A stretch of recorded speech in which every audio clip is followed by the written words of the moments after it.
Good evening, witches, warlocks, sorcerers, adepts, friends, fans, family, and followers to the Season 5 premiere of Knights of the Nephilim, the underground esoteric and occult podcast brought to you by Celestial Oddities Radio and the Coterie of Samil Arcane Occult Order. As always, I will be your host and guide on this journey into magic and mysticism, darkness, and divination. I am Frater Crow, and it's a pleasure to have you listening in this evening. Whether listening live, streaming after the fact, or you've downloaded us to your device for on the go, I do want to thank you for your patronage and support. Please make sure you click the like, share, follow, and subscribe buttons on whatever platform you are tuning in from.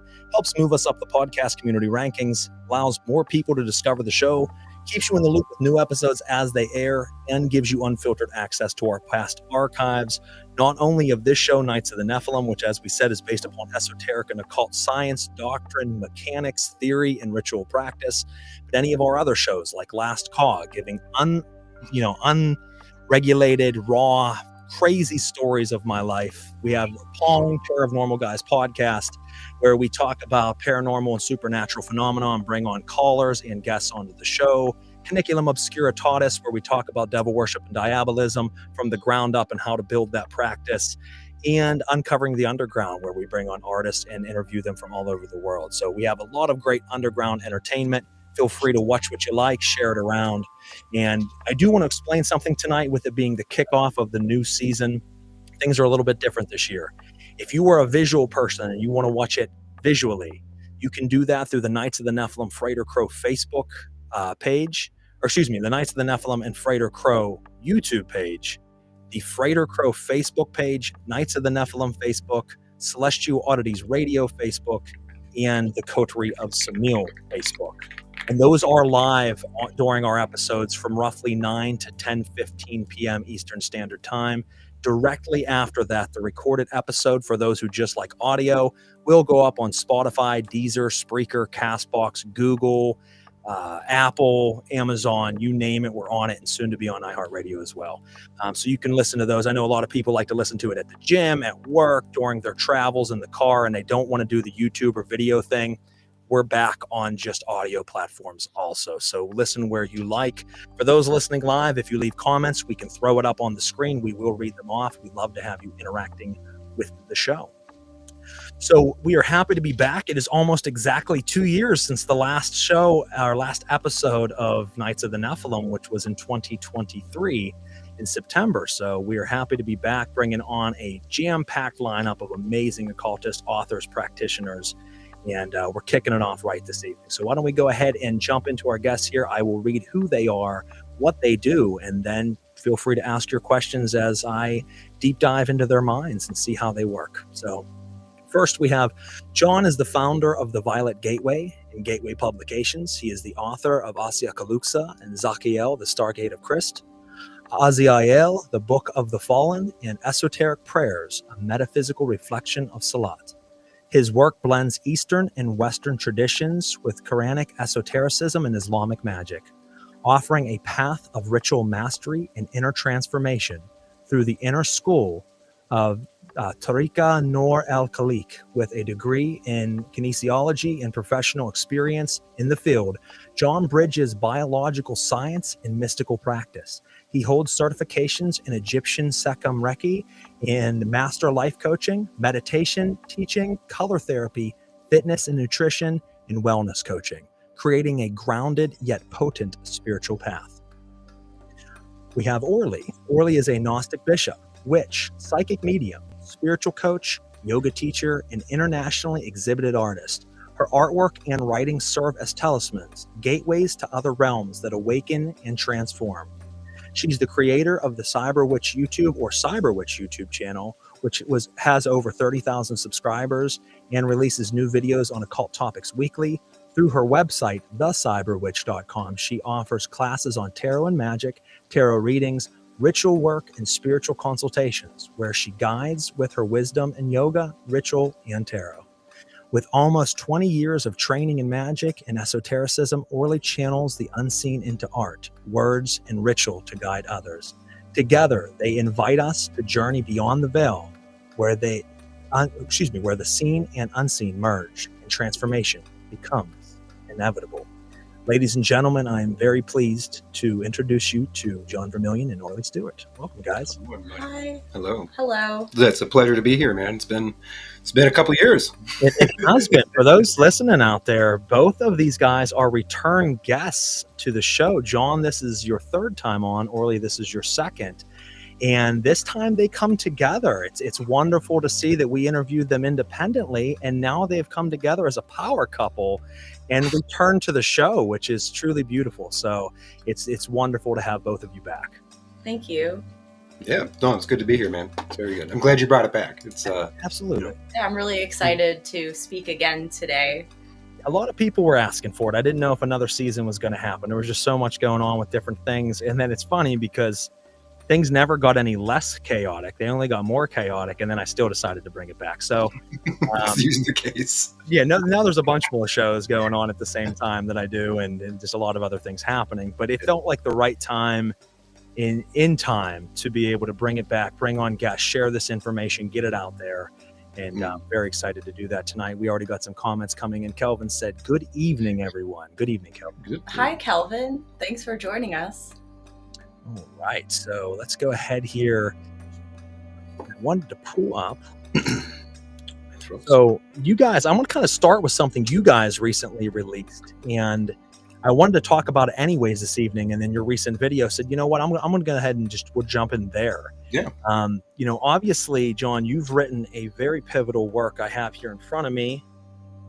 Ah, yes. Which is Sakiel, the Stargate of Christ, and where it does teach you how to consecrate and use mirrors in different ways to be able to transcend and journey into other astral places. And I would like to kind of start there. Now, I know I don't want you to have to beat a dead horse since you recently did a video on this, but I felt like it was a good place for our listeners to hear, because there's a lot of misunderstanding on black mirrors, on scrying. Oh, yeah. And you really jump into it right from the beginning and explain, obviously there's a difference of using a black mirror as a portal, as a vortices or vortex, and as a stargate, and they are worked very differently. People don't know those delineations a lot of times. They don't, no. In the typical sense, I mean, most people are working in a scrying sense with a portal. Yeah. And that's something that you're going to basically see if you have a obsidian disc, or that's common stuff. Even an obsidian sphere or a quartz sphere, the typical scrying that even John D and countless others have. When I really dive into mirrors, I look at them as, I'm making one right now. They're like living gateways. There's so many layers to them. It's not just painting a mirror black and being like, okay, cool, I'm going to stare into it. There's so much that goes into the gridding. So I definitely love making the distinction between the difference between portals, vortex, and stargates, because the majority of it is portals. So when we start getting into the deeper work of like, okay, now how could I shift the entire space? You know what I mean? Yeah, we might have a mirror that I can look at, or a reflective surface that I can look at, and we can scry and have a profound experience, perhaps. But what if we build something similar to that, but it actually shifts the entire energy of the physical location of the space, And you made a comment in here, and I'm going to see if I can find it real quick. Under stargates, this means that once the stargate is activated, the adept meditating into the mirror will be pulled into it as if someone is pulling him on a rope tied around them. And I think that is a very powerful statement right there, because as someone who's worked with mirrors in multiple different ways, one of which being stargates, that is dead on, because there's a difference between calling down, for example, a goetic spirit and seeing their image in the mirror and it moving independently. And obviously that is an awesome feeling when it happens, whether it's your first time or thousandth time. It's great. But there's a whole difference between that and opening up what is truly a black hole in our landscape. Yes. You're looking into an oil slick black hole, and then it just sucks you in and you're gone. Right. And I try to really go deep into explain that whole electric and magnetic exchange. You know what I mean? Because our gaze is that electromagnetic gaze, but that magnetic side is coming from the mirror. And almost like a well, it should pull you in and become magnetic. I've done so much mirror work to the point where, and even in my classes, I really try to teach the adept who's learning it to almost like make the mirror water. Like you should almost be able to touch the mirror and still go through it. Yeah. There's a moment where it becomes completely malleable within the meditation process. And I personally experienced that with mirrors. You know what I mean? I've never experienced it with like a reflective surface other than a mirror. And there's, if it's gridded properly and properly tuned, I believe then they work, but just a simple black reflective surface doesn't work as well. Does it split the consciousness? Does it split your focus? Sure. But what goes beyond it, the symbols, the gridding, the magic squares, the distillation of it, so much more goes into actually making it than just what's on the surface of it. No pun intended. Well, and you just named it too, is to be able to really tune that in is a very important thing as well, because that's really what the book is about. It's about tuning in to be able to use Occult as a stargate, obviously, and to be able to go to a very specific sector and work within that. And as you said, that is the violet wavelength. That is the highest you can get to in consciousness, and work within that wavelength. And Kenneth Grant's been always called it the mob zone. Yeah, the mob zone with Kenneth. Yeah, absolutely. That mob, that outside of Saturn. I mean, in the occult sense, we look at Saturn as, we can correlate it to the occult sense of black. We're like, oh, Saturn's black. But the outer sphere of Saturn is actually more of a mob violet. And it's not as harsh on the human condition as it could be. So that's where the violet aspect of it is actually is actually a Saturnian energy. It's that mob Saturnian energy, So it's quite the heavy Stargate, and that's why there's so much to it. And it's important to do that, because what I was going to say was that when you're using it without tuning it, let's say, just like an instrument, without tuning it, you might still have amazing experiences, but you might get launched to somewhere. I have personally been launched to places that I wasn't trying to go to, and it wasn't always a pleasant experience. No, it's that to me, if it's not tuned, it's just like an open dive. Yeah, to God knows where. God knows where. Yeah, next thing, So that's why I like the tuning process, because it just makes it. I wouldn't say a better experience. I had somebody many years ago tell me like, wow, before I started, learning the mirror gridding process that you teach, I remember I would sit there and do mirror work, and they're like, but everything would come. Everything would come. Yeah. And it was hard to filter it out. But since I've been doing this has been fantastic, and it was just a big change to them. They were used to doing mirror work. Nothing changed in their practice. The tuning of it is the only thing that changed. And just the small little changes to their stitching pattern, if you would, completely changed their work with the mirror. So it's a really cool science. I think it's, I don't know, I guess you could call it portal physics, mirrors or whatever, make it sound all fancy. Well, it really is. And I think I've always used the analogy to people, when you're working with spirits, or when you're working in your practice, do you want the wine cooler or do you want the moonshine? I mean, either one's going to give you a buzz, either one's going to have a good time, right? But one's going to be much more of a punch to it. Yeah. And it's like, as you said, letting anything and everything through is not a good way to go, because then you start to have complications, and not only in other areas of your life, but sometimes you get unwanted visitors who cause havoc in your house. You start to have the poltergeist activity, and you can't get the little fuckers to leave. Yeah. You know what I mean? So it becomes an issue that if you tune it in, as you said, you're only going to get a certain wavelength that is going to come through, and it's more copable. I guess you could. Yeah, and it even goes as far as working directly with the spirit. You know what I mean? Like if let's say your path working is you work with Anubis, you can tune a mirror to a portal to Anubis. Yeah, it happens through his name, and that's why I do like those name scans and stuff like that, because the name holds the value, gematria, the distillation of all the name, and you can tune a mirror or a gateway to directly that spirit. Yep. So I think they're some of the most valuable things. People can learn a lot in Zakael, not just doing the process and the meditation. They can learn a lot about just how mirrors work and how to apply it to their practice, I feel.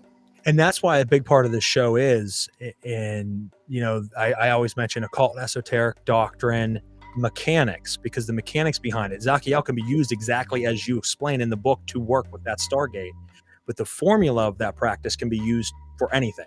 Yeah. And I know personally myself, even prior to receiving this beautiful book, I was doing similar with Clepothic path workings. And I know a lot of people do Clepothic path workings, and it's become a very popular thing over the last decade, but there's like different wavelengths that you can go with those Clepothic workings, and using mirrors attuned to each one of the Clefa can take you to very, very wild experiences, some of which, as I mentioned earlier, are horrific and horrible and not comfortable, like bad things. But sometimes working through those bad things are how, we get to the other side. So did you ever put them up all together? It's funny. You're like, we'll talk about that later. I'm just no, I'm more than happy to share that real quick, and then Orlee will jump in. I'm curious because I worked the multiple mirror thing, and it's quite the interesting experience. So I recently did a working where we did the lower 7 Clefa and had it all together at one time to open all 7 gateways and power them and have them in one room at once, while staring into a new gateway made specifically, you could call it not Belial in the sense of Boeotia Belial, but Belial in the sense of one of the negative bells of Kabbalism, or Churanzon, however you want to look at that. A full-blown possession took place of myself with some type of insectoid being, is the only way I can explain it. It was fucking brutal. It was a horrible. I've been possessed multiple times. That I actually find it that being an honor to work with these spirits in such a way. But it wasn't what we were expecting to come through. Sure, it wasn't. And it caused physical problems for like a good 2 weeks, where I couldn't open my hand right. It was like clenched like a claw. My hearing went for over a day or so. I could not hear right. Everything was ringing, and I was having the most wild of nightmares and visualization. Like clicking? I was hearing not only a clicking, but more or less, John, I don't want to say humming. Yeah. Like a meow, yeah. and it was driving me fucking insane. Yeah. It just kept going and I had the craziest dream of my life, where I flipped up out of the bed onto the ground like a cockroach, and I scurried across the floor, and I went back to the temple, and I was sitting in the temple rocking with a mask on, and one of the members of my coven or my cult came in and was like, "What's wrong with you, man?" He came over and he pulled my mask off, and I had whiskers and antennas, and my face was all scrunched, and I was making bug noise, and then I woke up out of it.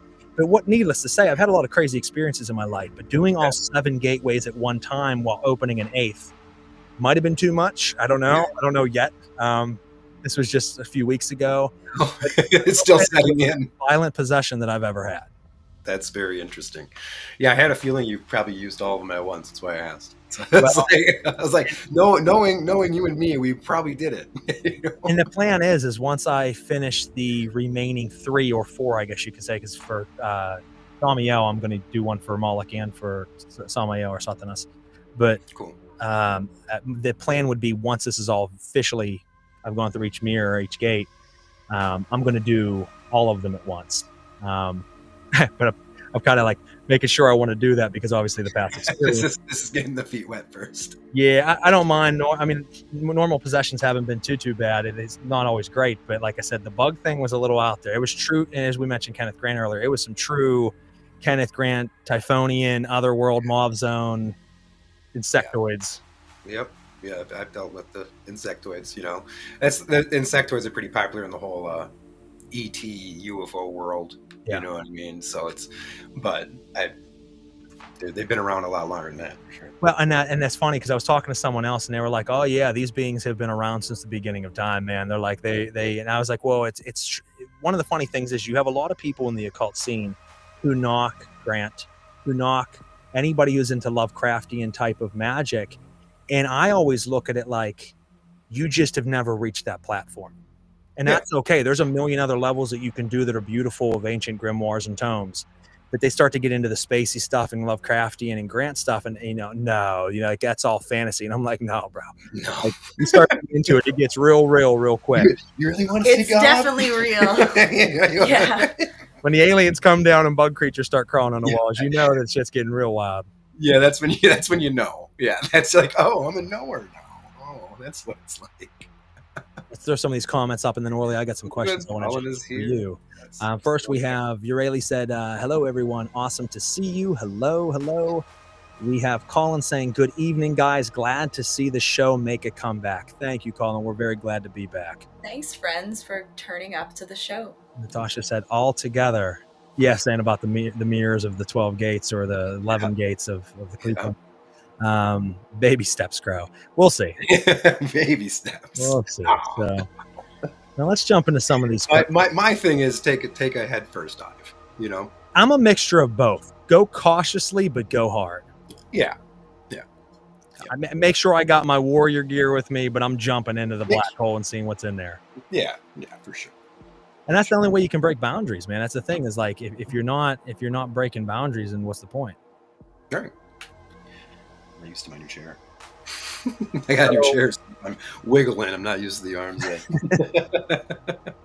So I have a question here. It's I want to throw out is both of you work and explore transformation through esoteric practice. How do you personally recognize when a transformation has truly taken root within you rather than just intellectually or ritually taking place? Obviously, we have experiences like we just talked about, that bug experience. It was a crazy experience physically, mentally, and emotionally. But how do you know it's truly taken root within you to be a life-changing situation? How do you each look at that? Well, a lot of the approaches that I analyze things through nowadays are concepts that I've been studying from different Vedic scriptures. So I look at it as if something is going to actually take hold, it will help us to digest and work through our karmas. So life and ourselves will become actually changed. It's not just going to be something that's ephemeral within you, but your actual life is going to usually drastically change. I agree with that. 100%. Yeah. And to even add to that, I completely agree. I feel that's probably the only answer, to be honest with you, for it. But it's, the similar things that I've seen in my life and even clients in my life where we do a bunch of spiritual work. It doesn't have to just be ritual. I mean, it could just be meditation or dream work or, energy work or full-blown ritual. But it's eventually working for you in a good way if your life is naturally kind of changing. You're digesting your karmas. Your things are certainly getting different. And next thing you know, your life is just kind of changing. Like I had somebody today go, wow, I wouldn't have thought 8 months ago that I just would naturally just want to change my diet. Yeah, that's a good point. Their diet completely flipped a whole 180. And they're like, it's just so natural. Like, it's not like I force myself at all. It's just like I'm just naturally wanting to do it now. That's because they started doing the right work and they started implementing the teachings and the lessons and the gnosis that they're actually getting. That's a good point, because it does truly make just changes that you're like out of the blue. One day I don't want to eat meat anymore. You know what I mean? I went through that. Now I eat meat again now, but I mean, there was a period where for some reason the spirits I was working with, I just was instantly put off of meat. And for a while I quit eating meat. I couldn't watch horror movies for the longest time, even though I loved them. Oh, yeah. I couldn't watch the violence in it. It did something to me. Yeah, it depends on what spirits are flocking to you. What work you're doing and what spirits are flocking to you. We just were talking about that actually today, of just spirit flocking. And, with a lot of my work, I have a lot of a jinn that flock. And that can be absolutely mind-melting sometimes. You know what I mean? And jinn work in this very interesting way, that most spirits do not work. So it's just depending on what kind of spirits you have flocking around, typically are going to make you do the things, I know a good friend of mine used to work with Ganesh a lot. And I think I might have told you this too, that they couldn't eat any seafood.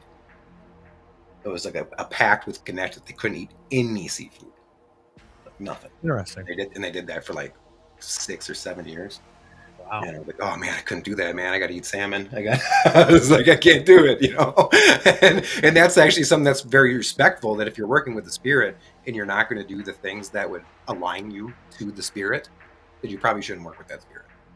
You know what I mean? If you're not willing to take on the same I call it adab or etiquette, then you probably shouldn't be working with that spirit.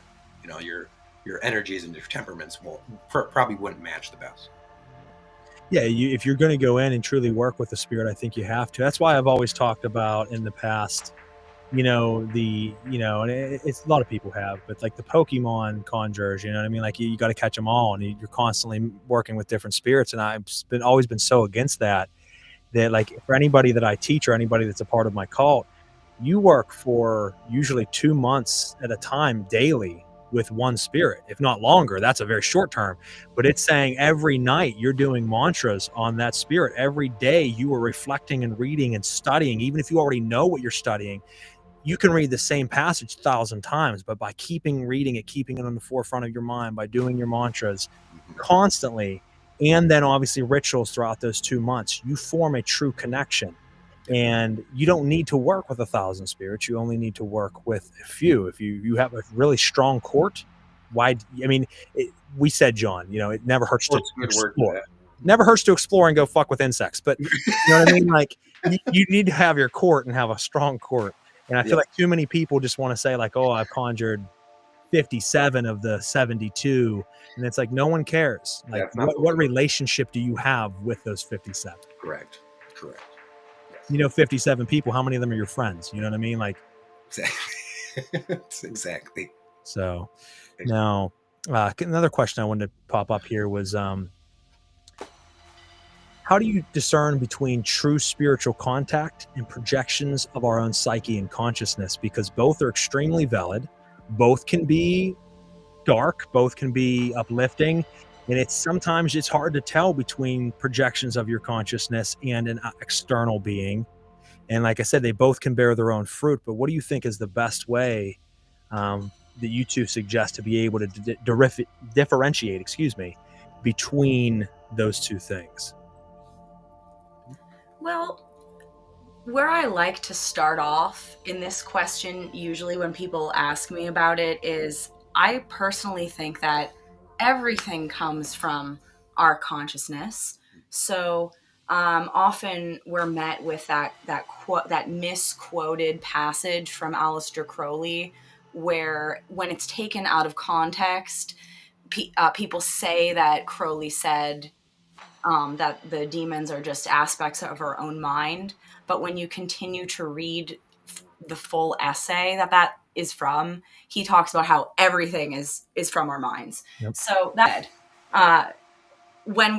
this is a phenomenon that happens to people all the time, especially if their desires are really strong, they'll start to create phenomenon, or basically like a placebo effect with their own psychic energy, start making things happen, or attract parasitic entities that will masquerade as what they want. All of these things can happen too. But the way to do that, there's a couple of things. Like, first of all, developing your psychic awareness through training in that. And if you're able to be right or wrong about things and what you're sensing, so you can tell like, oh, is this really the truth or not? But then also in your ability to sense the energy of spirit. So just like you were talking about, having like 52 friends, right? Like I know if I'm talking to my friend, like who my friend is. And I also know that like, if my friend is a real, actual, good, helpful, normal friend, they're not going to do some weird crap to me, just like something that might be masquerading as a spirit that you're coming to for help. So you get to know that relationship over time to see what's going on for people that are unsure. And then the other aspect of that is the methods in which the spirit is contacted. So for a lot of people that have this as a delusion, they'll just be like going through their life and suddenly think some powerful demon is talking to them or something because they saw something on TV or whatever. They weren't doing like all this calculated ritual work that involves a lot of different aspects coming together, just like an orchestra, to actually conjure something powerful that's going to make contact with you. So all these things work together in harmony in a person to know, like, oh, is this something that I'm just projecting in my reality? Is this a like a parasitic spirit, or just like the archonic forces trying to deceive me and playing on my desires? Or is this a genuine spirit contact? All of that stuff can be looked at through those multitude of lenses, I guess. Mm-hmm. Yeah. I would have to agree. Yeah, it's interesting because, like you said, everything is within your psyche, but not everything is you, but not necessarily. It's hard to explain that, but stuff can come into you. yes. I guess that's the best way of explaining it. Yeah. We talked about mirrors earlier is why it's so important too, because yes, we are looking at an external lens on the material plane, but really we're looking at our own reflection, and it's why our reflection disappears and then you see something come, is because instead of looking outwards to see it, you're actually looking inside of yourself, and it's coming out of Pandora's box inside of you. Is the way I try to look at it. Is you might jump to other dimensions or other astral planes, but it's not because you're looking at the external. You're using a device on the external to jump through in the internal. And as like the Stargate, for example, we were talking about, I feel like that's programming a very specific key to a very specific door inside of your mind. And as you're staring at that key, it unlocks it in. That's why you drop out. That's yeah, that's the drop, you know. And piggyback off what Orlee was saying too. You know, I think imagination is really a good step for people when it comes to magic and their experience, but people definitely will know the difference when they have something actually coming from outside of their perceptual sphere versus something that's coming up inside of them. And 90% of the time, we can probably say it's part of our imagination. Yeah. You know, but there's those moments and those knowings like, okay, no, that's not. That is definitely outside of what my mind was thinking. And it really plays a very interesting kind of reflection on it, you know. And I think we're actually, that's something me and you were just babbling about this morning too, actually. You know what that reminds me of? That thing that happened to me like a couple of weeks ago. So, okay. Which thing? When I, so every day as part of my sadhana, I do mantras and meditate with my left hand path Hindu practice. And so I was meditating, and then I had this really weird experience where this entity appeared to me in my meditation, and she was like this beautiful alien looking woman, and she just came totally out of just nowhere into my mind, and she was so beautiful to behold, and her eyes were like sparkling, and I had to just go throw up because it was like the energetic impact of just like beholding her for a moment affected my energy so strongly. Like, I don't think that's something that I could do to myself, nor was I like trying to make something like that happen. And then also that's building off of what I would look at as like a window into the abyss or whatever that I'm opening every day going into my meditation.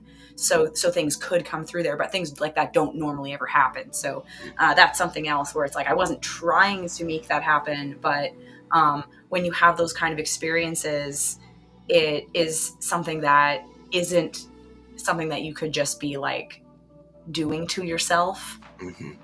Yeah, there's a certain level of realness that it kind of pushes the doubt away. It's usually unpleasant. Yeah, it's usually well. unpleasant. Like I would say that my most intense spiritual interactions came when I wasn't doing any work. Yeah.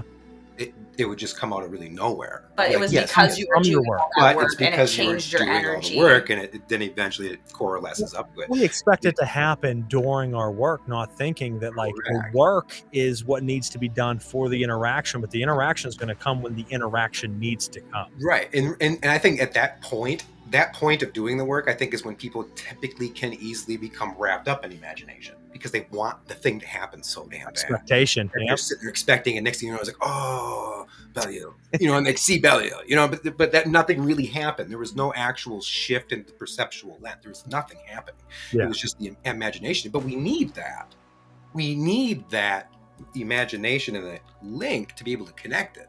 So, I mean, to me, we kind of need all those different levels, but Imaginarium is just the first level, really, of that awareness. 100% agree. And Orlee, your story reminded me of an experience I had many, many years ago in meditation. Wasn't doing any ritual practice. It was the first time I came across, a true experience with an angel, and I was just in a random meditation, and then I was blasted with the sight of this beautiful, beautiful creature. And like you said, I couldn't breathe. I literally was in my meditation. Eventually I came out of it, and even talking about it kind of chokes me up. The overwhelming power and energy that came over me. And I remember saying in my mind, "Who are you?" And he flashed me a sigil, and obviously I knew I'd seen the sigil before. I didn't remember whose sigil it was, or seal it was. So I went and looked it up, and it was Uriel's. And I'm like, okay, that was extremely random. Like, I wasn't doing any angelic work. Uriel just decided to explode my mind. But I mean, it took me several minutes after coming out of that experience to fully get my breath back. So as you're saying, getting sick, that reminds me of exactly how I felt during that experience, that it was just a regular day of meditation, like every other day. And then boom, I still don't to this day know why. But it was a beautiful, beautiful experience. Yeah. All those angelic sigils and seals I have in Asai, Kaluxa, and Zakael, the angelic ones for all the 7 angels. Those are way different than like the typical classical angelic seals. And I actually got those doing a working during Zakael workings. I was literally just watching TV.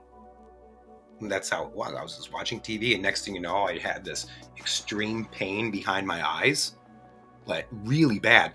And then next thing you know, all I could see was light, like behind my eye, and I was just blinded by this light. And next thing you know, I seen all these sigils come through, and like names being said with the sigils, and my eyes hurt so bad I was like crying, like just water coming out of them. I couldn't see anything, and for days and days on end, everywhere I looked, it looked like I was staring directly at the sun. Like when you stare at the sun for a long time, you get those sun blots everywhere. Like we're talking like weeks, if not even more, where I could just see blots. Like my vision was just totally wrecked for weeks, and it went fine.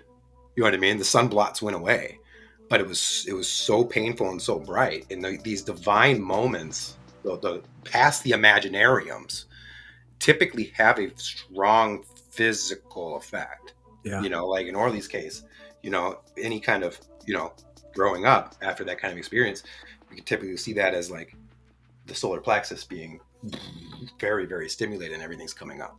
Yeah. You know what I mean? And all those kind of things we can look at it as like, oh man, I threw up, not feeling good. But then you're like, oh man, that was amazing. Like, wow. Yes, my eyes were burning and melting on the inside, but I was like, it's cracking open any blockages, any doorways that need to be opened. It's removing those things that are in our way that we might not even realize. And like you said, most of those powerful experiences happen uncalled for, so to speak. And usually, as you said, leave very lasting effects. Like I said, that one I just mentioned to you towards the beginning of the episode, I was truly worried, as I'm sure you were with your eyes. Like I was worried my hearing was gone. I thought, what if my hearing doesn't come back? I just instantly went deaf during ritual, you know what I mean? And it eventually came back. I went pretty deaf not too long ago from doing certain things. But yeah, I'm not gonna question what the aliens do to me. Yeah, so they can just do it. Yeah. Well, that's the thing, is they work through us, but sometimes, and a lot of people don't understand when working with entities that something can seem negative, something can seem malicious, but it doesn't mean that it is. Even working with the Klipothic spirits, so often we want to attribute these dark, evil assets to them, and obviously they can be those things, but sometimes that dark maliciousness that they're putting you through is the only way that you could learn the lesson that they needed to teach you. And it might have sucked, but that lesson opened up something for you. There was an experience during this past, we did the other adept of the Coterie of Samil, her and I did a year, or are doing an entire year of nonstop Klipothic path workings, and we had a simultaneously in 2 different locations exact same experience, and it was one of the most brutal. Now, the insect was one of the most alien and foreign, I'll say. This was one of the most brutal experiences. It was not pleasant. And it had like physical, I'll put it this way. At one point, I got picked up off the fucking ground and slammed into the earth. And like I was off the ground for a moment. Like I don't want to say levitating, but almost levitating. And I've seen that happen before. yeah, it was. And then I got thrown around the room like a fucking true horror movie. I mean, I got grabbed and slid across the carpet and whipped into a wall. And I totally believe you. I've been there when that's happened. When like the things people don't realize that this stuff is so real and weirder than anything that you could ever imagine in any movie. Yeah, I've been thrown up against walls. And the wild thing is like people like to also think, and I hated this term, like especially when we're working with like diabolism and things like that, that people say, well, that spirit's my friend. I'm like, no, you work with that spirit and you have a relationship. Don't ever mistake the fact that you're buddies. Because you're not buddies. They might work with you. They might have a contract or an understanding. But for example, this happened to both of us at the same time without talking to one another for hours. And I'm giving the PG version because it was bad. There was a lot of violation for both. Yeah. And, it was with a spirit that I'd worked for years. Now, I will also make the comment that how do you want to look at that? Because if you're looking at a spirit that is on the Klipothic side and also in the Lemegeton, I don't look at them as the same spirits. Belial, like I said earlier, of the Goetia is not the same intelligence that you are working with in the Klipoth. The Klipothic entities, folks, are very alien. Very, very alien. Not to say that the demons aren't, but there is a different frequency to the ones on the Klipothic tree than there are the ones that have been put in Christian doctrine, which is the Lemegeton. Those were written by Christians. Yeah. It's not it's the different flocking, and the spirits are going to flock to all the different types of systems, and they're going to be different. The same with like the jinn. When you're working with a jinn, a lot of people get kind of fucked up from working with them. They do. No, I bet. But a lot of them aren't. I'll say yes. A lot of them do not like humans. That's going to be a given. A lot of them do not respect the human condition. But a lot of the higher ones, they too will create like a disharmony or an issue or a physical thing happen when they're not actually intending or trying to do that. Yes, and their vibration and their frequency is so different than the human condition and the human frequency that if we're not raising ourselves up also and doing the proper things, that alignment is going to be so disharmonious. You know what I mean? Just like you and I know, if we play one guitar chord and go to a next guitar chord and it sounds like shit, we know that those chords probably don't go together. Correct. One's going to be, we need to actually go up a step. We need to raise the step up higher to be able to actually create harmony between these two different frequencies. And that's the word right there, is harmony, because people think one-sided a lot of times when working with spirits that like I'm raising them up or I'm bringing them down. Well, yes, but you need to be raising yourself as you're bringing them down, or bringing them up as you're going. You need to harmonize, because when you're in harmony, things are beautiful. They harmonize, obviously, but when you're not in harmony and you're bringing them up, it can throw things off. And as you said, I look at that as the metaphysical side effects. I just look like any pill you take. It might kill you. May cause this. It might cause these 7 things. May cause shadow people. May cause shadow people. Yeah, you got the fucking hat man in the corner. Leviathan. May cause shadow people. Yeah. But no, that's 100% true. Now, someone asked a question, and actually leads me into one of my questions. So we'll kind of throw them together. Kelvin had thrown a question up earlier, and it said, question to Jon, do you practice the left-hand path in your own way? But I also want to team that up with another part of the question so you can answer, both of you, in kind of a fuller scope.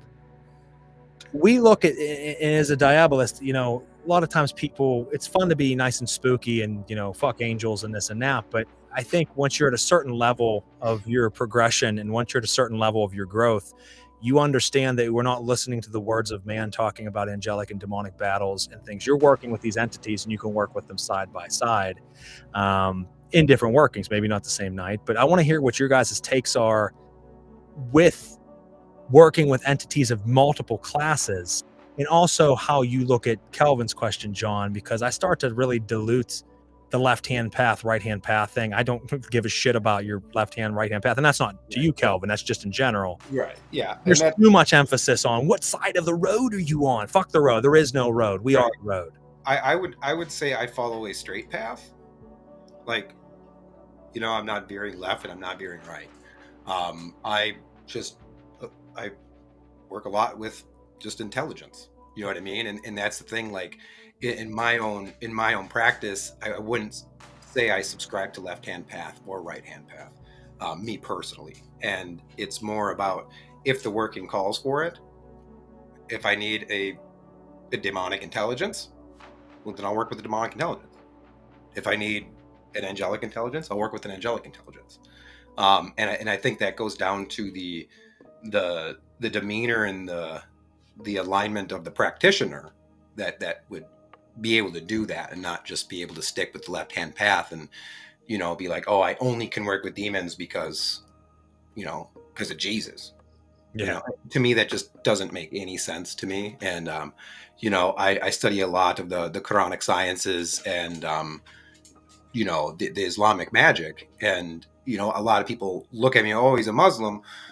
He must be this super strict right-hand path type of, religious weirdo. When I have notebooks full of, spells and magic squares and all the magic stuff, because I believe knowledge of God is really what we're doing with magic.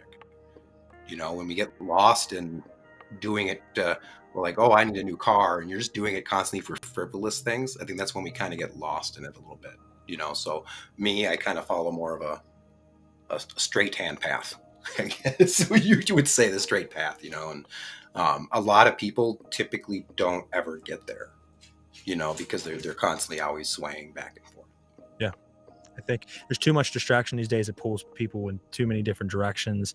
You feel that because even for myself, I'm a diabolist, absolutely, but I have nothing against working with angelic intelligences. I have nothing working with anything. I mean, I have my own formula because that gets down to, once again, the mechanics. Once you understand how to become a very efficient mechanic, you can work on any car, not just one brand of car. Maybe you only ever worked on one brand and that's on you, but you can then jump to another brand and work with those cars as well, because you understand the mechanics of how they work. And that's what it comes down to, is the esoteric sciences.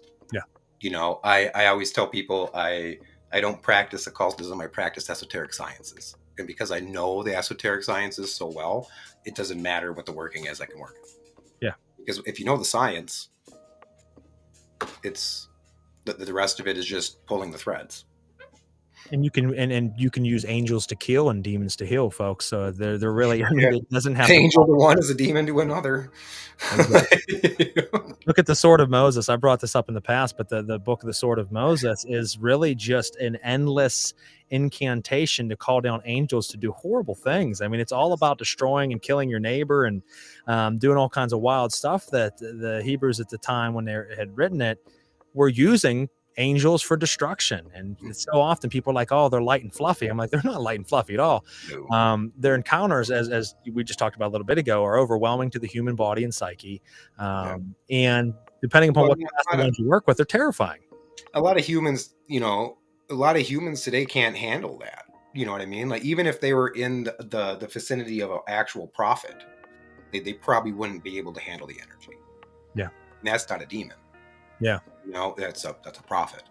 And the energy is still so intense that it's just, oh God. You know what I mean? So it's a very interesting thing to me to see how different spirits and energies interact with people, but it's our alignment is what matters the most in it. Because you're either going to be eaten alive or you're going to be like, hey, good job. you existed. Yeah, you did good. You didn't give in. You took the beating. Now I want to jump and segue that into, to you, Orlee. Your art is talismanic. Obviously, it's easy to see that just off of seeing it. But obviously, you pour your heart into your work. How do you ensure that the energy of your work is not just understood intellectually, but felt by those who encounter it? Because I know that when I look at your pieces, not only online, but I've had the pleasure of seeing one of your pieces in person at my Yaya's temple during Kimbanda workings, and there's energy that comes off of these paintings. So how do you ensure that it is coming and channeling through you to be able to create such amazing and beautiful talismans? Well, in regards to any project, if it is a specific piece that's about a spirit, it will be something that I've worked with and experienced before already. Whereas, even for an example, the piece that you saw, it was like a print of my painting of the Bruja Vivora. And I was so transfixed on her when I started reading the stories of Saint Cyprian when I lived in New Orleans. And I read so much about her, and I wanted to create an image that depicted her story because I couldn't find anything that showed artwork of that. So I really just tried to tap into the energy of the spirit, and I let it kind of paint through me, which is the way that I try to do things. Like, I approach painting very much as channeling. So I don't usually do like a sketch of how something is. I just start with a background of shapes and then see what starts coming through. Very much of my work was inspired from learning from the writings of Austin Osman Spare's automatic writing and drawing. So I really tapped into that aspect of like going into trance state and then letting the spirit put it together in a way where it's not just about the imagery and how it's composed, but also in how the eye sees different colors, in how they're arranged, and how that evokes a feeling for the person. When I first started making paintings, I was hoping that people would be able to just see the painting and like have an experience from it without me ever having to explain it to the person, where they could just look at the image and then have some kind of their own spiritual journey from looking at it. And so that's something that I really try to do. And I think it shows, and it really reminds me, as you said, Austin Osman Spare was huge on that, and it influenced so many others. And like, it makes me think of the work of Michael Bertio. It makes me think of Kyle Fight. It makes me think of the whole voodoo Gnostic system of really channeling that energy into artwork. And Oh yes. So important. my teacher is Craig Williams, is from Michael Bertio's lineage, and so that is also very much how I approach the left-hand path in conjunction with my diabolism, and then also the Hinduism, in creating something like creative and transcendental through knowledge into these different areas and applying it together in a primordial way. And that also is basically my way of approaching the art, because it is very like eclectic in the different themes that you'll find. Oh, and I love that you said that, because I had another question that I wanted to jump into that is really a part of what you just said. And it was your paths blend, and it's to both of you, but I'll direct this to you specifically. Your paths blend different traditions, Eastern, Western, if we bring in John's side, Islamic, and Gnostic for you, Orlee. What do you think is gained by bringing together a syncretic path? And, what is, how do I want to say this?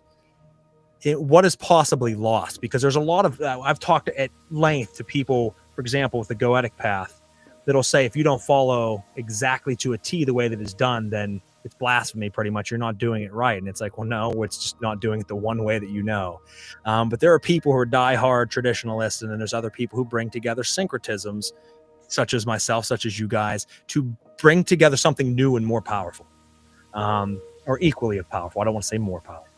But what do you think is gained by doing that? And what do you think is possibly lost? Okay, so I'll start with what I think is lost, which is a lot of the concepts in Hinduism, especially the philosophies, are extremely advanced conceptually for people. So a lot of the understanding of things is lost unless you already have some knowledge on that. So that's something that I've been really trying to break down and help to explain to people on my YouTube channel as well. So that's one thing that I think. But then what's gained from it is, so my background comes from Thelema, which I was like really heavily part of since I was like since I was like 18 for almost 10 years of my life, and I was super into studying Crowley's texts, and a lot of his knowledge came from the yogis and is veiled in a lot of linguistic holes and loop-de-loops and things in a way where, you know, your teacher would teach you about what it means, and I was part of the AA, like the inner order, and I had a teacher that would teach me these things. And so going back into my brain and all the stuff that I learned, where Crowley was so influential on helping to bring magic from the East to the West. And of course, like, Crowley has all kinds of problems, and especially with like his groups nowadays, which I'm not part of. But that being said, in his material, there's so much to be gained if you understand like these concepts that come from the yogis in ceremonial magic, and how that applies in conjuring spirits, being able to have communication, being able to sit in meditation in whatever ritual work you're doing, having a calm state of mind to be able to live life in a functional way and experience strange things. So all of these skills are taught in yogic scriptures, and that is a big foundation of what Crowley would write about in Thelema, but it kind of put things in his own words and stuff like that. So that's something that my work, I think, adds. No, I think that's beautiful, and it was said very nicely, because Crowley was very influential on bringing those things through. I think H.P. Blavatsky was influential as well. There were some mistakes, obviously, in Vel Isis and things, but I think that them being able to bring into our world a world that wasn't often known, was able to blend. It loses some of its feel, as you said, but it creates, and it's like seeding a field. All these new plants grow up. Can you imagine, whether you're a fan of Crowley or not, without the influence of Crowley, we would be in a very, very different magical world in the West right now. And there's so many people that like blaspheme him when they don't know anything about him. And I'm like, well, do you realize his fucking influence? Do you realize, even, yes, he had issues with the Golden Dawn, but without him being in the Golden Dawn and using that information, there wouldn't have been the reemergence of the OTO how we know it. There wouldn't be the AA. There wouldn't be so many other things, and the influence that it gave Rigardi, and the influence that it gave Grant. Just so much trickle down effect through syncretism. So I think that, you know, that is, as you said, what's gained is beautiful. But it does, you know, Hinduism, for example, as you mentioned, there's so many concepts that, yes, unless you are very embedded into that system, you're probably not going to fully grasp the depth of it from far away. Same thing with Islam. You're not gonna understand it from a quick chat book. No, you're gonna need time. You know, I was just actually having a talk this morning too with somebody about how religions or systems of magic or belief systems themselves, that they're like lenses. You know, and we were talking about lenses earlier here, and each system in each religion is like a lens, and each soul is really looking out of a lens, and each lens may show you different colors. It may show you a better picture, you know, just like a camera would, you know, and each one of those systems have value. And I feel like people think, you know, oh, you're Islamic, oh, you're Muslim, you must be extremely rigid and strict with your religion. And I'm not as much as most are. If you were, I wouldn't be your girlfriend, like, right, summoning demons, right? Over here, right? If he was some kind of religious, right, guy like that. Yeah, but that's where I find the value of being able to find things in other systems and religions, because then you can change out your camera lens when you need to do that. You know, I align to Islam because I can read the Quran and I just understand it. Yep. I can be like, oh, that relates to this and this and that and this and this and this and that and that, and I can pick it out. I read the Crown when I was 13. I can pick out everything from it, and then I use a very heavily Arabic and Islamic magic system, but with that, I can take a different system and put it into the same system I'm working. It's your meta structure. Yeah, when you have that meta structure that you base off of, you can really start to compartmentalize everything into that frame. Yeah, and even Edgar Cayce, and I'm sure you know who Edgar Cayce is, and many people do. Yeah. He was asked a question, he's like, wow, you know, you're such a good psychic and you have all these abilities. Where does that leave you in your faith? Because he was a very devout Christian. And he goes, it's never pulled me from my faith.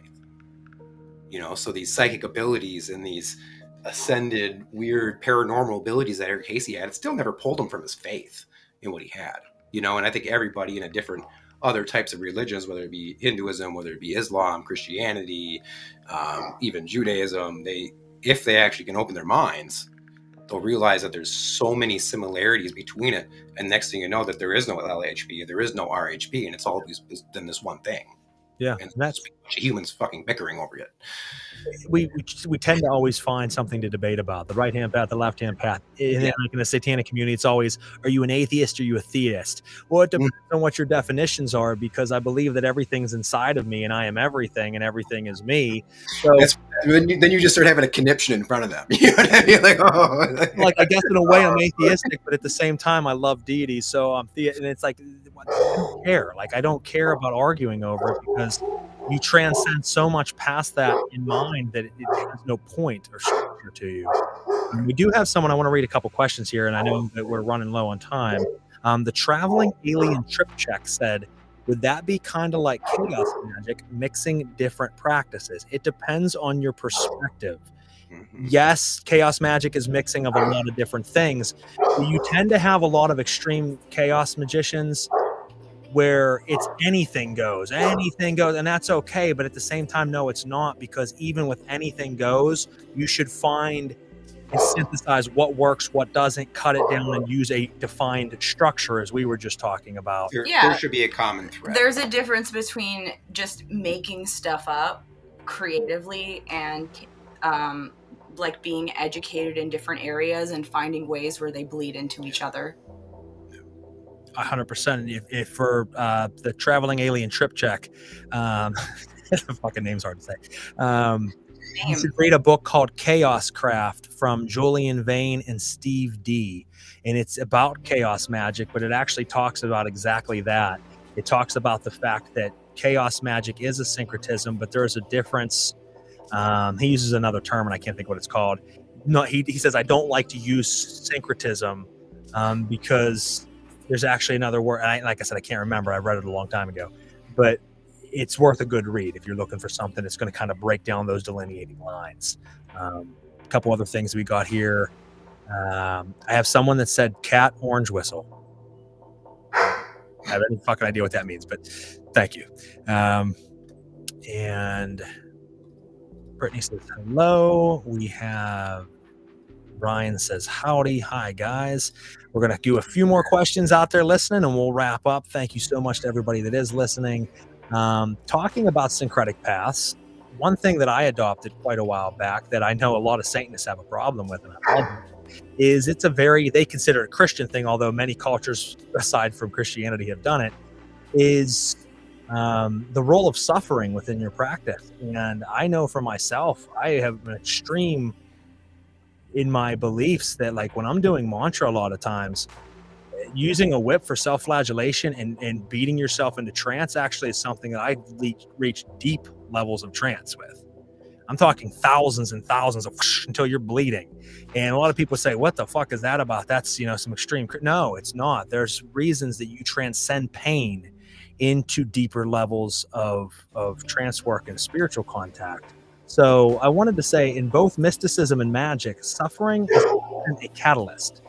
Do you see pain as a necessary component of spiritual evolution, or is it something to transmute and transcend? And that's not just physical, there's pain in general. Do you see pain as a necessary component of spiritual evolution, or is it something to transmute and transcend? It's both. Yeah, especially as hatha yoga teacher, we go through pain because that helps us adjust to the pain in life. We work through it, we breathe into it, and we get through that pain, just like our approach to day-to-day life. And overall magic teaches us how to grow and evolve as people in some kind of way.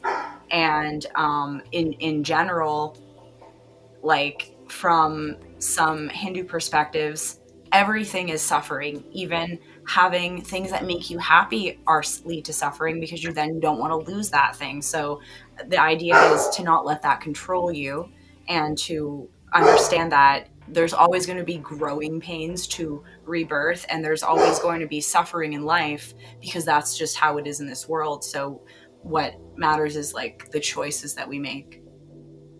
And I think with yoga, that just like with anything, you can resist it, guys, still do it, but resist it, or you can embrace it. So for yoga, for example, when you're doing certain stretches, when you're doing certain meditations, it can be uncomfortable, and you can kind of like just push through it. Oh, I got through this, I can make it. No, because you're resisting it. Then you need to breathe in with it and let it take you, become part of that pain. That's only my perspective. I am not an expert. But I know that whenever I'm doing any type of deep meditation or yoga practices, that I try to become one with that pain. I think pain, like I said, is transcendent, because it carries you. It opens up different areas of your body and being if you work with it rather than resisting it. You just saying, "Oh, I can make it another 10 seconds. I can make it another 20." That's resistance. Mm-hmm. Just breathe. Yeah, that's why I said it's both. I think it's needed, but it's also needed to be transcended. No pain, no gain. Yeah, no pain, no gain. No gain. Now, how do you keep your practices grounded in embodiment and not let them become a form of spiritual bypassing your escapism? Because too often, and we touched base a little bit on this earlier, too many times, and you guys are very spiritual, so it's different, but there's a lot of people who use their practice for escapism. And they use it for only what they need in life right now. And they're not really spiritualists. They're just people who try to do ritual. But there's a different level where you become true spiritualist, and you're doing this day in and day out, and you embody your work. So how do you, and this would be more of like an advice for others maybe out there that are new to this path. How do you keep your practices grounded in embodiment and not let them become a form of spiritual bypassing or escapism? I just kind of make it part of the day. I make it part of my life. I mean, if I'm driving a car, I'm still embodying my practice somehow, shape or form. I also, with my practice, of course I utilize all the things that are in Psycholux and stuff like that too. But I pray 5 times a day. Yep. At specific times. Now, some people might think, oh, that might be escapism. No, it takes 10, 15 minutes. You know what I'm saying? Unless I drop, and then it might take a little longer. But if it's like 15, 20 minutes, that 5 times a day, it's about an hour. Most people can't even meditate for an hour a day. That's true. And when we have this, a structure, I think structure is so important when it comes to a practice. And people feel that might be a little bit rigidity. But when you have a structure, then you can actually make it part of your daily life. You going to the store or out with friends might not seem to be so weird and disconnected. You don't feel the need to do retreat. You don't feel like you need to retreat from the world, if you will. I think structure is like imperative. Just like you, I pray 3 times a day. I do morning prayers. I do prayers at lunch every single day, and every evening before bed, I do prayers, strict prayers. You can't miss them. And that's part of the reason with the flagellation earlier. Not only do I do it for deeper levels of trance, but I do it as a punishment. If I missed prayers today because life was just busy, everybody's life gets busy. That's fine, but you fucking failed today. Because you failed, you're going to pay for it, and you need to make sure that you're not going to do it tomorrow. And I'm big on that because that creates structure. Yeah, I get asked by a lot of Muslims like, "Oh my God, I missed Asr because I was busy and I didn't do it. I wasn't able to do it." And it's like, well, you just do those during the next one. You know what I mean? Like, just make up for it. Now you just have extra to do later. I just approach it like I trust that the spirits are with me and guiding me, and I don't need to ask for things in my life to be micromanaged by them, because I know that as long as I'm living my purpose in the world, that the spirits are going to give me everything that I need, which has been proven to me time and time again without me having to ask for them to do things for me. Like, yeah, like it's fine to ask for help if you really, really need it. But typically I just give them my love and attention every day, and everything just is there. So I don't feel like I need to try to control things, because when you do that, you could be trying to force your life in a direction that's really not what it's supposed to be. Yeah. True. I think you have to, as long as you know you're true to your practice and true to yourself, it is all going to fall in place. Don't place unneeded restrictions on you that are going to limit you. Just like you said, do what you know you can do and you're comfortable with doing. It's going to work. And and sometimes divine will is not your will. True. How many people want to become doctors? Yeah. Next thing you know, they're just maybe working at a gas station because they maybe didn't make the right decisions. That could have been based on their will, but maybe, take for example, you're an artist. What if you want to become a doctor? Now you're just an artist. You were like, but I wanted to be a doctor. I wanted to be a fashion designer, but I wasn't good at math, so I didn't go to university for that. But that's what I actually wanted to do. I didn't want to do this. A lot of people want to do like this, like what we do, like as their job, but that's not what I wanted to. I didn't want to do that. It just happened. I wanted to be a musician. Yeah. I was touring and playing live shows and in and out of studios, being rock stars, doing all that kind of stuff. And then after my death, it sure as hell changed. And next thing you know, is put on the path of doing what we do. That's it. It really wasn't a choice. And every time I've chosen not to do it and be like, I'm done with this, I've been very, very quickly snapped back. Yeah. Shown like, sorry, you don't have free will. So I'm just like, all right, well, I'm just gonna live a good life and be good and just Orlee's right. As long as somebody's living their true will, you know what I mean, which is not really their will, but just doing what they're supposed to be doing, having a good alignment, having good inner and outer etiquette, both spiritually and physically. You know what I mean? Like not being a dick on the astral. You know what I'm saying? Like your etiquette is aligned with all that kind of stuff. Typically speaking, you're going to be in alignment with your soul's purpose. And if you're doing that, whatever that might be, it could be a doctor, it could be an artist, hell, it could be a veterinarian, who knows? Or it could be anything, as long as it's aligned with your soul purpose. Typically speaking, all the spirits that are flocking to your operation are going to be in assistance if you allow it. And that is, you really said it. I mean, obviously for folks out there, they hear the axiom of the OTO and for Crowley of do what thou wilt. And they always think, like you said, if they believe it's do your will. Well, yes, it is, but no, it's do your true will. And your true will, and how folks, if you're following your true will, do you have a lot of resistance in your life, or is your life flowing? If it's flowing, you're following the right path. But if you seem like you're falling, I wanted, but by doing that, everything fucking goes wrong, constantly what you're supposed to be doing. It doesn't mean there won't be roadblocks and hardships. Absolutely. But when it seems like, 5 years now I've been following my dream and it just is so fucking brutal, because you're not following your true dream. You're following what you believe. Yeah, maybe you're just not supposed to be doing that. So now we got a couple. Someone said space lizards. I'm not sure what they're asking about space lizards, but space lizards. Space lizards. Those are always fun. Yes.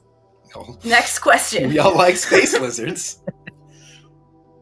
Someone said, and same guy said, same person. I don't know if it's a guy or not. Good old Crowley. Yep, absolutely. He was a space lizard. Yeah, we are not space lizards, though. No, I don't. We're not. We did talk about space bugs. Yeah. There was a space bug. Yes, there was. And that's not what we're talking about, parasites. We're talking about, that's a different space bug. True. Absolutely. We got 2 left, guys, and then we'll wrap this episode up. Divine contact. So let's talk about, if you don't mind sharing, have you, either of you or both of you, have you ever encountered a presence, divine or demonic, that completely just shattered, and I mean absolutely shattered, your framework of understanding? And how did you integrate this experience? Yeah, I mean, my first would probably, I don't even know if I'm first, but I would say the one spirit that continues to do that to me, it's just a common occurrence with him. It's kind of like my master teacher, I guess you could say, on the inner planes, and every interaction, still, I'm just like, fuck, like how it just leaves me in awe, but also with just what the fuck. You know what I mean? And that's really what it is. And it's, you would think it would be normal because it's happened so many times with him throughout my whole life. And it just never seems normal. You know what I mean? So it's like every time that would happen is usually I would have to go through a mental break because he's not showing up because he wants to chat. He's showing up because I might not be doing something properly. He's not coming to be like, wow, you're so great. Look how great you are. You're so special. He's not coming for that. He's coming to show you yourself and be like, look at this photograph. You know what I mean? That's really what's happening. And then you're reflecting and then you just feel like shit. And the next thing you know, your mind's broken. But the gnosis of it is always amazing. And I actually welcome it, even no matter how hard it is on the emotional condition of somebody, for sure. And sometimes the human mind can't wrap their head around those things. You know what I mean? We can't completely understand it. And in Sufism, they often say that you can't even be able to look at God because the sheer sight of something like that would destroy you. Yeah. And it's just like, oof, I bet, because I know when my teacher arrives, it's harsh. There's no sparing of the rod. Right. Right. Yes. Yeah, for me, it was also not related to any kind of conventional ceremonial magic. And what really did it for me was the whole reason why I even got into witchcraft in the first place is because I had so many experiences when I was a child and teenager of alien beings visiting me or seeing crafts outside my windows that this was like back when the internet had all these like websites of links to different documentaries and stuff. And so I would like find all the ones about aliens and watch them all. And then they were also like occult ones mixed into there. And that's like how I got into ceremonial magic and stuff. But I had this experience one time when I was like, I don't know, probably like 15 or 14 years old, where I was sitting on the floor of my bedroom just drawing. And it was the first time that the tall whites that are from Andromeda appeared to me, and they appeared all around me. And I was just like, whoa, like what the fuck? And then they told me that I had to keep making art or they were going to take me away. And this like totally freaked me out because I never had something like that ever happen to me before. And I was totally like awake and conscious and just like drawing in my room. And so that really set me on like this kind of journey of figuring out stuff, I guess. But that's your true will, I think, that right there. That Yeah. you already liked art, but they pretty much told you like, listen, if you didn't know, now you know you need to fucking paint, you need to do art because we don't. Yeah, that's why I never stopped. Mm-hmm. Well, good. Please don't ever. Thanks. Last question for you guys, and then we'll wrap up here. And it's been a pleasure to have you both back on the show, so thank you. This one is going to ask, what do you each hope your body of work contributes to the future of esoteric traditions? And do you see yourselves as preserving, evolving, or rebirthing a forgotten lineage? Mm-hmm. Wow, that's a really great question. I know me personally, especially with my, with the Violet Gateway and my books and, even the schools like Tariq and Nur al-Khalik, it's my job here is a guide. My job out of body is a guide, so I'm hoping that my volume of work and my teachings or their teachings, really just kind of help people guide themselves through a very, very deep spiritual process. You know what I mean? That if through devotion, not blind devotion, but actual application of these principles to them, they're going to become better people. They're going to operate better. They're going to function better overall, not just physically, but emotionally and mentally. And they're going to enhance their psychic abilities, not just one of them, but overall to higher degrees.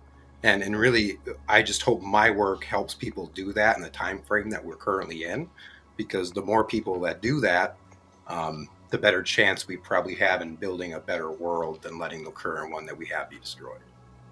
Yeah. So that's personally where my work goes. Flipping the vibration of the overall consciousness, creating the Uberman, the Ubermensch, the raising the physical, the spiritual, the mental, the emotional, and the ethereal bodies. I think that's really the aim of the work, because as we said earlier, if you do that, there is not a lot of resistance. You start to truly become something other. Mm-hmm.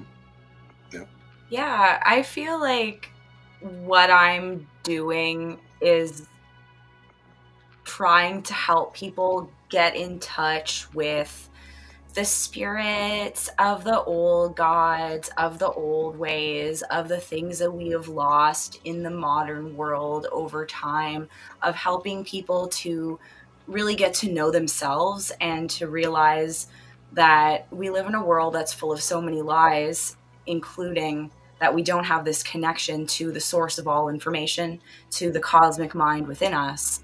And so, from my Gnostic approach, everything is a journey of just helping. What I want is my work to help people discover the source within themselves, to help them to be healthier and more creative, and to just improve their own life in their own personal way.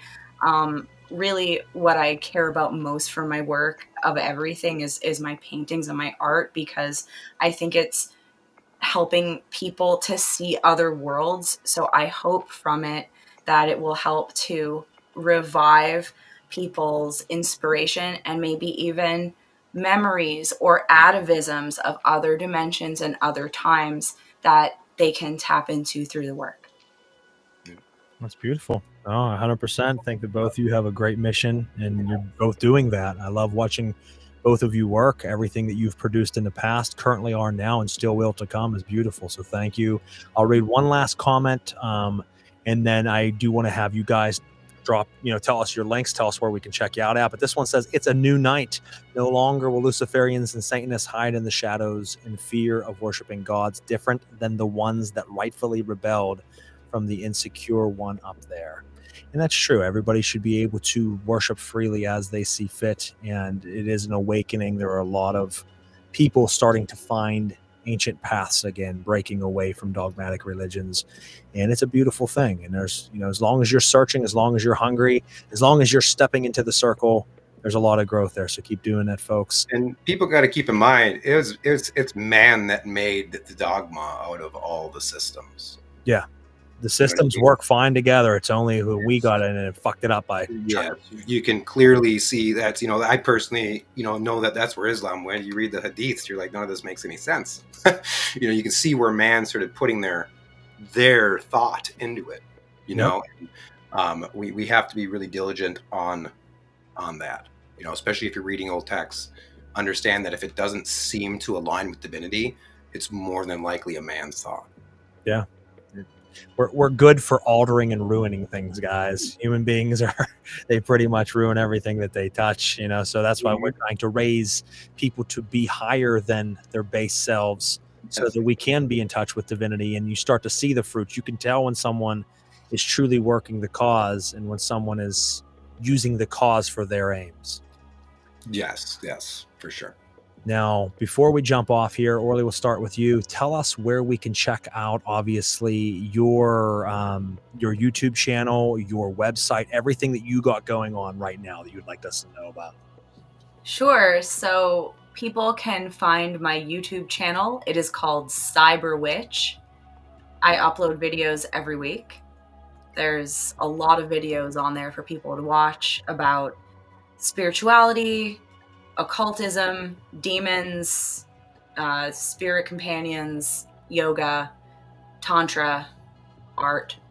And my website is thecyberwitch.com. I work doing psychic work for people. So I'm a tarot reader. I also help people with spiritual coaching and teaching. And then I have a lot of different video courses that teach people how to read tarot or how to develop your psychic abilities in conjuring spirits. So people can find all of that stuff on thecyberwitch.com. And I advise you guys go out there, make sure you give her a like, share, follow, subscribe, support her, watch her videos. There is a lot, as she said, to learn on there. So go on and do some learning. Thank you. Yeah, and everybody can find my stuff at thevioletgateway.com. That's pretty much the epicenter of all of it, from books from me and other authors like Craig Williams and Sri Kutubanandanath. There's classes, one-on-one classes are personally my favorite. I think you get a lot of value out of the one-on-one stuff, but there's also video courses that are pre-made. Ours is also on there that is pre-recorded. And just a slew of information, even in blog form. So I definitely suggest people check that out. And I'm also currently writing several books, and more books are coming out. So, but all of that is found on thevioletgateway.com. And then once again, suggest that every one of you go out there, check out his website, give it a follow, get on the newsletter, purchase some of his books, not only from him, but his other authors that he publishes, and start reading, Zachiel, the Stargate of Christ, because start reading in general. My problem is I read too much. I think at like 60 books this year already. Good for you. So I'm trying to hit 100. We'll see if I can do it. But it's an obsession. But I say a good one to start with is Zachiel. It is a beautiful book. It started making me have flashbacks of a moment where I went to a laser grid, which we talked about, I think, at one point in time. I was transported into a realm of nothing but laser grids, and I was a laser myself. I can't explain it. But when I started seeing your sigils in there, I'm like, oh, shit, yeah, he definitely has been to the laser grid. He's been to the laser room. He's been to the laser room because this is exactly the shit that I've seen. I tell people all the time that Asaya Alexa is like a foundational text, and it's a lot of self-help work.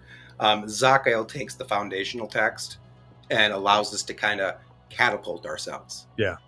But it's still return safely. It is a beautiful work. And it, as you said, safely. It is teaching you guys how to do it in a way that you're not going to jump through a gateway and probably not come back, because that very well can't happen. You might just not come back. Yep. You open some doors that you can't close again. That's it. Sometimes you just can't close them. But other than that, guys, I want to thank both of you for coming on. I want to thank all the fans out there for checking out Season 5 opener. It's, like I said, been 2 years. We had a little technical difficulties at the beginning. It wouldn't have been a kickoff of a new season without it, but we got on, nonetheless, and we had an awesome episode. So thank you for supporting it. Make sure you click the like, share, follow, and subscribe buttons to get this out there. We are not going to be back next week, only because I'm doing an investigation in Indiana and Illinois for 3 days with my paranormal team. But the following week, which will be the 21st, we will be back, and we have Baba Yogi Kalanath Agori, who is an initiate and guru in the Nath Agor and Keula Tantra lineages. And I'm really looking forward to talking to him as well. So we have another fun, jam-packed episode for you in 2 weeks. Same time, same place, 9 p.m. Eastern Standard Time on Facebook, YouTube, Spotify, you name it. For those of you that have friends that only like the audio, in about 10 minutes, I'll be uploading that to all of the just straight audio platforms. And we appreciate your support. And other than that, once again, guys, thank you for coming on. And this is Knights of the Nephilim signing out. Thank you.